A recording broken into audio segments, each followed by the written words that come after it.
오늘 주신 하나님의 말씀은 고린도전서 7장 25절에서 40절까지 말씀입니다. 말씀이 다소 길기 때문에 제가 31절까지 25절에서 31절까지 읽어드리겠습니다. 처녀에 대하여는 내가 주께 받은 계명이 없으되 주의 자비하심을 받아서 충성스러운 자가 된 내가 의견을 말하노니 내 생각에는 이것이 좋으니 곧 임박한 환난으로 말미암아 사람이 그냥 지내는 것이 좋으니라. 내가 아내에게 매였느냐 노이를 구하지 말며 아내에게서 노였느냐 아내를 구하지 말라.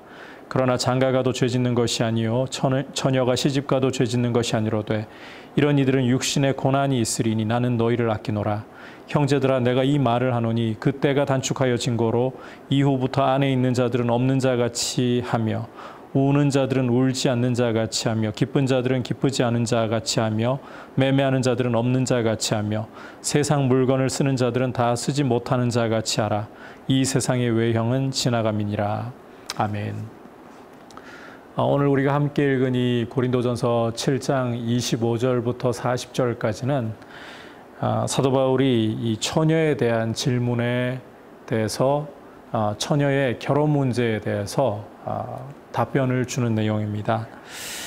우선 25절에서 좀 주목해 보아야 할 것은 내가 주께 받은 계명이 없으되, 사실 우리가 이 사도 바울의 위치에 있다라고 한다면 내가 사도니까라는 그런 어떤 직분, 권위를 가지고서 그냥 내 의견이 곧 답이다 이런 생각을 사람들에게 심어주려고 할지도 모릅니다. 그런데 25절에서 사도 바울은 내가 주께 받은 계명이 없으되, 솔직하게 내가 지금 이야기하려고 하는 것은 명령이나 반드시 지켜야 할 의무가 아니다. 뿐만 아니라 40절에서도 이렇게 말씀합니다. 자신의 이 처녀의 결혼에 대한 그리고 또 뒷부분을 보시면 이 약혼자의 이 결혼 문제에 대한 의견을 이렇게 쭉 이야기하고 난 후에 나도 또한 하나님의 영을 받은 줄로 생각하노라. 결코 사도라고 해가지고 자신의 직분을 함부로 남용하지 않고 자신이 주님께 받은 계명이 아니라면 아니라고 솔직히, 다만 내가 성령을 받은 자로서 성령의 감동을 따라서 이런 말을 하는 것을 너희가 잘 생각하고 그냥 나온 권면이 아니다. 이걸 너희가 이해해 줬으면 좋겠구나. 참 이러한 모습에서 사도 바울의 이런 진솔한 모습이 이 사도의 권위로 사람들을 찍어 눌러버리려고 하거나 자기의 말을 절대화시키려고 하지 않는 이런 말이 참 의미 있게 다가오는 것 같습니다. 많은 경우에 우리 목회자들이 이런 부분에서 참 조심을 해야 할 것 같습니다.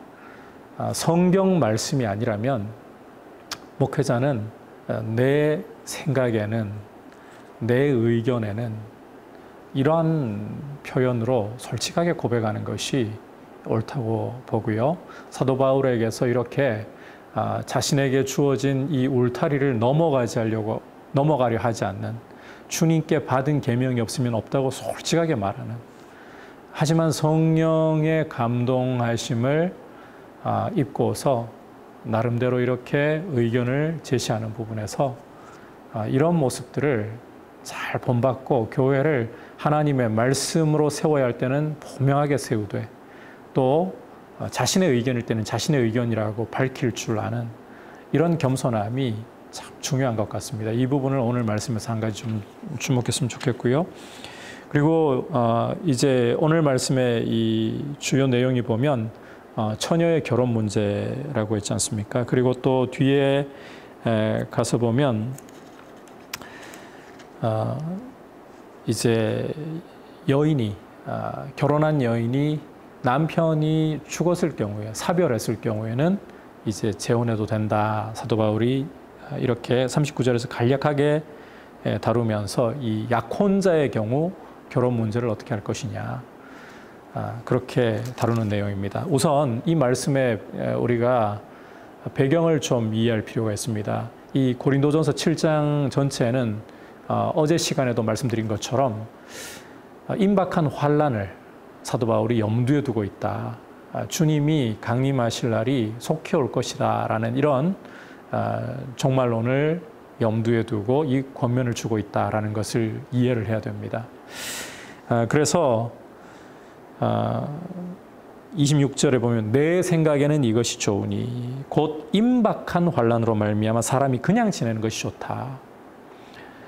결혼을 굳이 하려고 하지 말고 이 처녀라고 말씀했지만 현대적으로 좀 가져와서 이 말씀을 설명을 해보자면 처녀, 총각 다 가리킨다고 보시면 돼요. 그래서 28절에 보면 장가가도 죄 짓는 것 아니고 처녀가 시집가도 죄 짓는 것이 아니로되 이런 이들은 육신의 고난이 있으리니 나는 너희를 아끼노라. 사도 바울이 결혼을 부정적으로 여기거나 결혼을 말리려고 하는 것이 아니라 임박한 환난을 생각할 때에 내가 너희를 아끼기 때문에 결혼하지 않았다면 그렇게 독신으로 지낼 수 있다면 지내는 것도 좋다. 하지만 정욕을 못 이기겠거들랑 앞에서 말씀드린 것처럼 결혼을 해도 그거 죄 짓는 거 아니다. 내가 말리지 않는다. 다만 내가 왜 그냥 혼자 독신으로 지내는 것도 좋다고 이야기를 하느냐. 너희를 유익하게 하기 위해 너희를 아끼기 때문이다. 계속해서 사도 바울은 29절에 보면 그때가 단축하여진 거로 이제 주님 오실 날이 점점 가까이 다가오기 때문에 이런 자세를 가져야 된다는 거예요. 결혼한 사람들도 마치 아내가 없는 것처럼 또 우는 사람들은 울지 않는 것 같이 기쁜 자들은 기쁘지 않는 것 같이 매매하는 자들은 없는 것 같이 세상 물건을 쓰는 자들은 다 쓰지 못하는 자 같이 이 세상 외형은 곧 지나가고 이제 주님 강림하시면 이 모든 기존의 죄악 가운데 있던 질서들은 다 새로워져야 되는 거예요. 완전히 새로워져야 되는 거예요. 그래서 지금의 이 질서에 묶여서 고난당하기보다 다가올 주님의 재림, 속히 다가올 그 재림을 생각할 때에 또 환난을 생각할 때에 나처럼 독신으로 지내는 것이 염려가 없지 않겠느냐. 그리고 32절을 보면 장가가지 않고 시집가지 않은 사람들은 주의 일을 염려해서 염려를 하더라도 이게 주님을 위에 염려를 한다는 거죠. 어찌해야 내가 주를 기쁘시게 할까? 반면에 장가를 가고 시집을 간 사람들은 세상 일을 염려해서 어떻게 하면 남편을 기쁘게 하고 아내를 기쁘게 할까? 이렇게 마음이 갈라져서 온전히 주님을 섬기는데 어려움이 생길 수밖에 없다는 거죠. 하지만 35절에 이렇게 말하죠. 이렇게 말하는 것은 너희 유익을 위함이지 절대로 올무를 놓으려 함이 아니라 흐트러짐 없이 주를 섬기게 하고자 할 뿐이다. 그 이상의 다른 이유가 없다라는 거죠.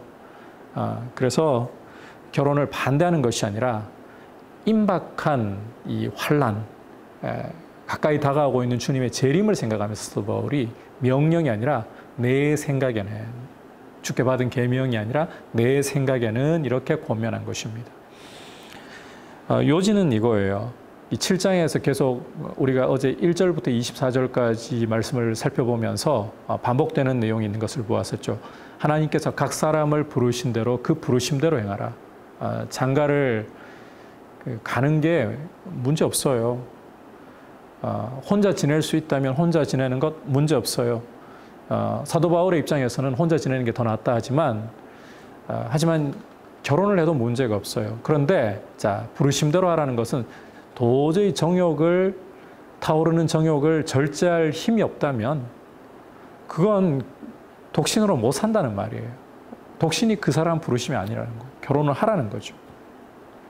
반면에 혼자 살아도 이 성적인 죄를 저지르지 않고 주를 위해서 나의 삶을, 나의 순결을 드리길 수 있겠습니다. 그렇다면 그 사람은 독신으로 살아도 된다는 겁니다.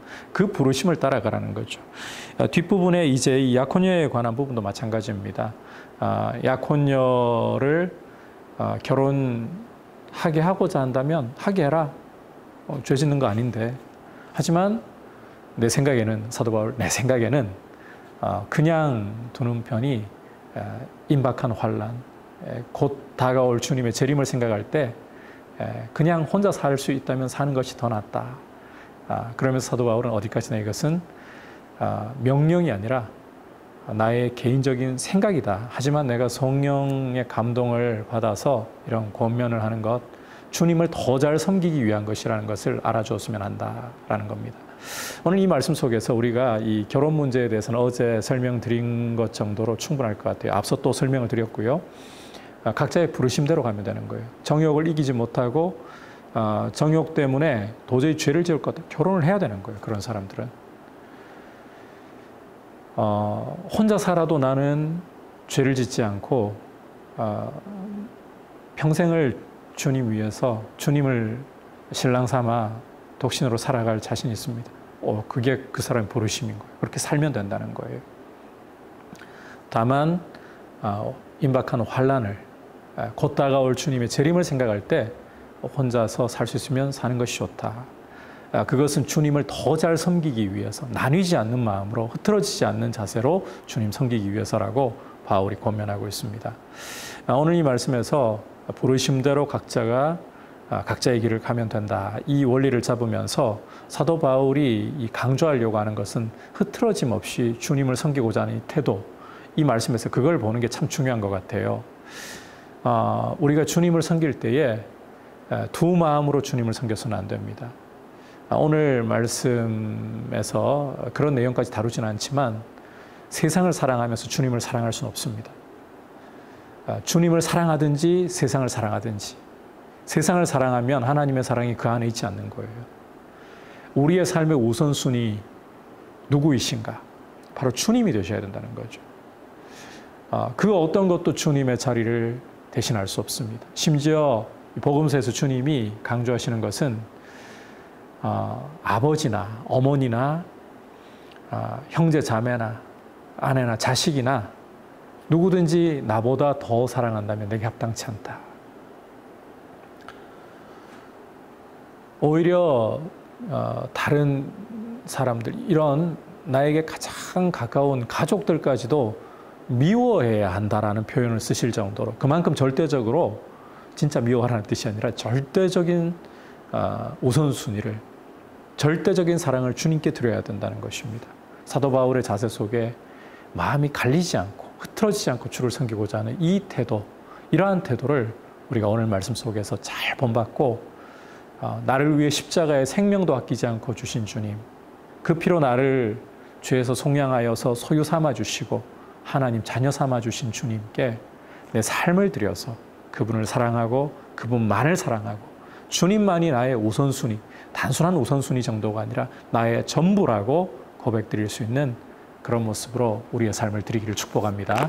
이제 말씀을 생각하면서 함께 기도하겠습니다. 이 말씀에서 보았듯이 사도 바울은 주님께 받은 계명이 아니라면 내 생각에는 이렇게 표현할 줄 알았습니다. 겸손할 줄 알았습니다. 권위로 사람들을 찍어 누르려고 하지 않았습니다. 말씀을 세우기 위해 권위를 사용할 줄 알지만 하나님의 말씀이 아닌 경우는 권위를 세우려 하지 않았습니다. 이것처럼 교회를 섬기면서 주님 앞에서 말씀 이외에는 주님만을 높여드리고 겸손할 수 있는 은혜를 달라고, 특히 영적인 지도자들이 하나님의 말씀을 대하는 부분에서 이렇게 겸손한 태도를 가지고 섬길 수 있게 해달라고 위해서 기도하시고, 또 오늘 말씀에서도 보듯이 마음이 나뉘지 않고 주님을 정말 온 마음을 다해 사랑하기를 원합니다.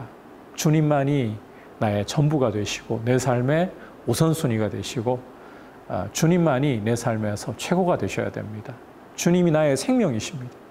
이렇게 고백하면서 마지막으로 코로나 사태가 하루속히 종식될 수 있도록 주님 긍휼을 베풀어 주옵소서. 그리고 이 나라가 주의 은혜 가운데 평화롭게 하루속히 남과 북이 통일될 수 있도록, 요즘 관계가 또 경색되고 있죠. 주께서 돌보아 주시도록 같이 한번 기도하겠습니다. 하나님 아버지, 오늘 말씀을 통해서 우리의 삶 가운데 그 무엇보다도 주님을 사랑하고 주님이 삶의 우선순위가 되셔야 한다는 것을 보았습니다.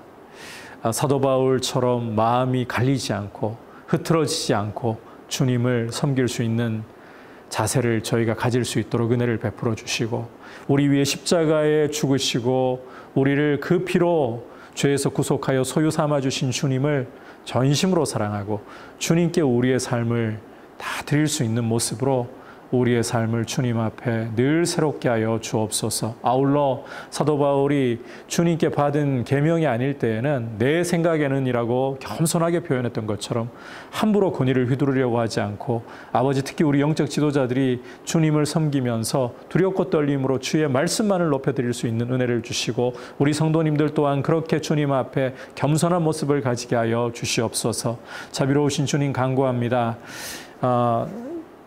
하루속히 코로나 사태가 종식될 수 있도록 백신과 치료제 개발이 이루어지게 하여 주옵소서. 전문가들은 내년, 빠르면 내년, 또 내후년까지도 갈 수 있다라는 전망을 내어놓고 있지만, 주님의 크신 긍휼로 역사의 주인이신 주님, 이 코로나도 다스리시는 주님, 백신이 속히 개발되고 코로나 사태가 종식될 수 있도록 주의 은혜 베풀어 주옵소서. 요즘 남북 간의 관계 또한 어려워지고 있습니다. 주님, 온 땅의 주인이신 주님, 나라의 모든 일들을 주님이 다스리고 계시오니 하루